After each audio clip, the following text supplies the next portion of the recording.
Olá, meu nome é Júlia Soares de Oliveira. Eu sou acadêmica do quarto ano de medicina da UEMS e hoje nós vamos ver sobre os corticosteroides intratimpânicos para o tratamento da doença de Meniere. A doença de Meniere é uma doença vertiginosa rara de causa desconhecida, mas ela provavelmente ocorre devido ao acúmulo de fluidos no labirinto, que é uma parte do ouvido interno. O quadro clínico dessa doença cursa com perda auditiva, que varia ao longo do tempo, pressão no ouvido, zumbido ou sensação de rugido no ouvido afetado e uma vertigem, geralmente acompanhada de náuseas e vômitos, por um tempo que dura entre 20 minutos e 24 horas. Sobre os tratamentos disponíveis, não há cura conhecida para a doença de Meniere. No entanto, algumas mudanças no estilo de vida e tratamentos podem ajudar a aliviar os sintomas. Entre eles vão estar comprimidos diuréticos, que podem ajudar a aliviar a pressão de fluido no ouvido interno, dieta com baixo teor de sódio, medicamentos para náuseas, cirurgia e uso de corticoides. Nesse caso, nós vamos analisar o estudo da Cochrane Library, intitulado Intratympanic Corticosteroids for Meniere's Disease Review.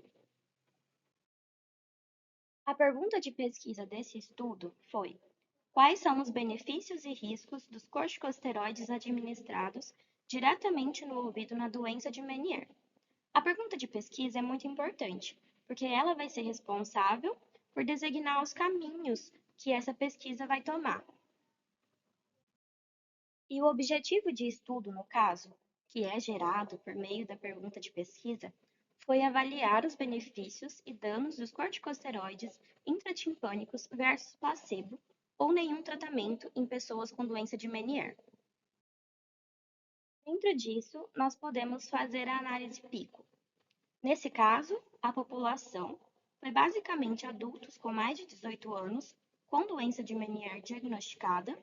A intervenção foi o uso de corticosteroides otológicos, a comparação foi com o placebo e os resultados buscados foi quanto à audição, eventos adversos graves, zumbido, vertigem e qualidade de vida relacionada à saúde.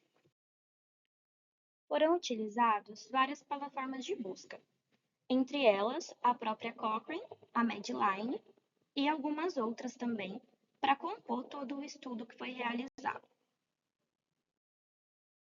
Quanto às características do estudo, ele é uma revisão sistemática que utilizou ensaios clínicos randomizados.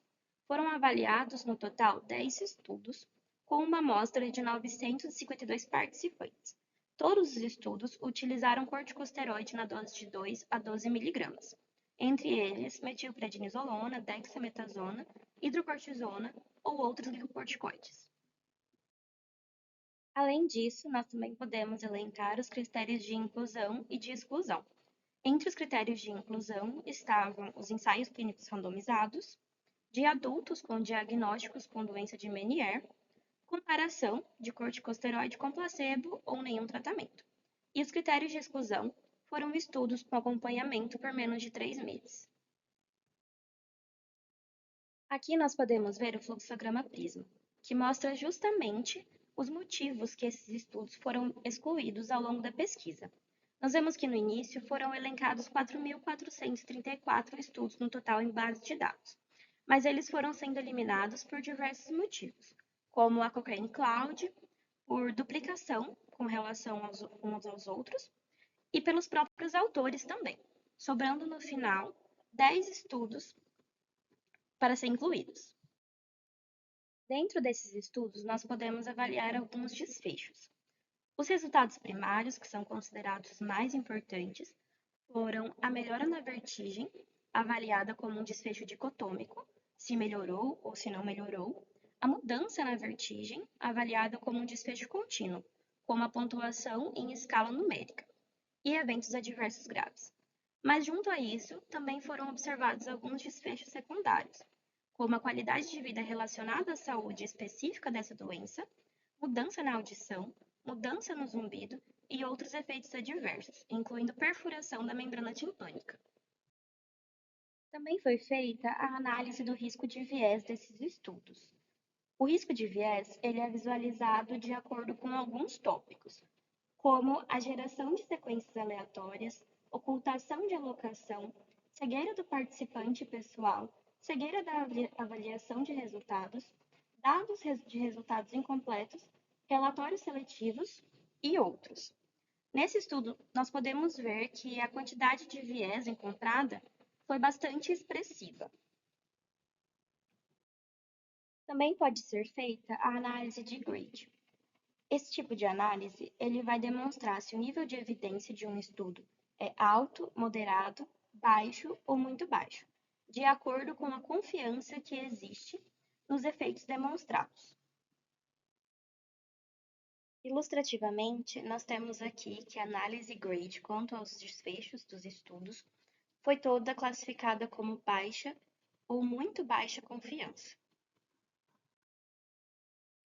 Seguindo a tabela, novamente, o grade com baixa ou muito baixa confiança.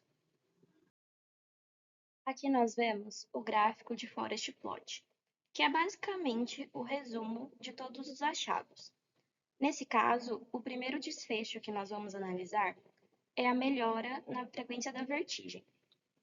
Nesse caso, um dado muito importante que nós temos que observar é o diamante do gráfico. Nos dois estudos, tanto quanto no intervalo de 6 a 12 meses e em intervalos maiores que 12 meses, o uso de placebo e o uso de corticosteroides intratimpânicos foi o mesmo. Isso porque nós vemos que o diamante do gráfico está ultrapassando a linha de nulidade, o que quer dizer que com intervenção ou sem intervenção, os resultados obtidos não foram muito significantes. Além disso, nós temos também quanto à heterogeneidade dos estudos.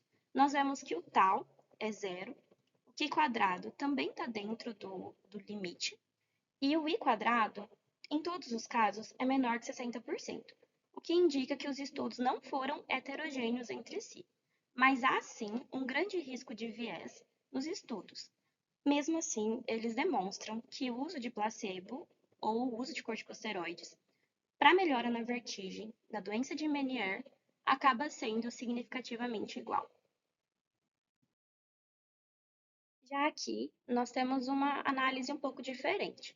Nós vemos que nos casos de tratamentos inferiores a 6 meses, o diamante alcança a linha de nulidade. Porém, em casos de 6 a 12 meses e maiores que 12 meses, o diamante passa essa linha, mostrando-se favorável ao uso de corticosteroides. Porém, mais uma vez, o risco de viés nas pesquisas era bastante significativo. Aqui nesses gráficos, diferente dos slides anteriores, nós deixamos de utilizar o risco relativo e passamos a utilizar a diferença de médias.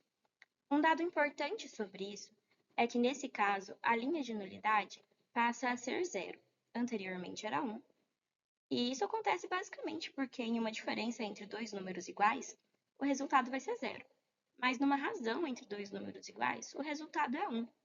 Porém, da mesma forma, o diamante, no primeiro gráfico, continua alcançando a linha de nulidade. Isso quer dizer que quanto à mudança na vertigem de 3 a 6 meses no score, não vai ser favorável ao uso nem de corticoides, nem ao uso de placebo. Porém, a mudança na frequência da vertigem de 3 a 6 meses foi avaliada também com a diferença de médias e é visto que ela não toca a linha de nulidade. Ela está favorável ao uso de corticoides. Porém, o risco de viés continua sendo relevante para o nosso estudo. Aqui também nesses gráficos, nós temos mais uma vez a mudança na frequência da vertigem, com intervalo de 6 a 12 meses e maior que 12 meses. Nós vemos que os resultados são semelhantes aos anteriores, porém aqui não se aplica a heterogeneidade, porque se trata apenas de um estudo. E aqui embaixo também, quanto aos efeitos adversos severos, nós temos o diamante encontrando mais uma vez a linha de nulidade, mostrando que não há diferença com relação aos efeitos adversos ao uso de corticosteroides e ao uso de placebo. Outros desfechos secundários observados foi a qualidade de vida com relação à doença e também a mudança na audição. E aqui na mesma forma, o diamante está tocando a linha de nulidade, não há diferença entre o uso de corticosteroides e o uso de placebo. Na melhora da audição, observando um dado dicotômico também, a razão de risco, o intervalo de confiança, estavam passando pela linha número 1, então não tem diferença entre o uso de placebo e o uso de corticosteroides. Mais um desfecho secundário observado, né, com a mudança no zumbido, intervalos de 3 a 6 meses, intervalos de 6 a 12 meses e intervalos maiores que 12 meses, também não foi favorável nem ao uso de corticosteroides, nem ao uso de placebo ou nenhum tratamento, no caso desse estudo. E aqui é o gráfico de outros efeitos adversos.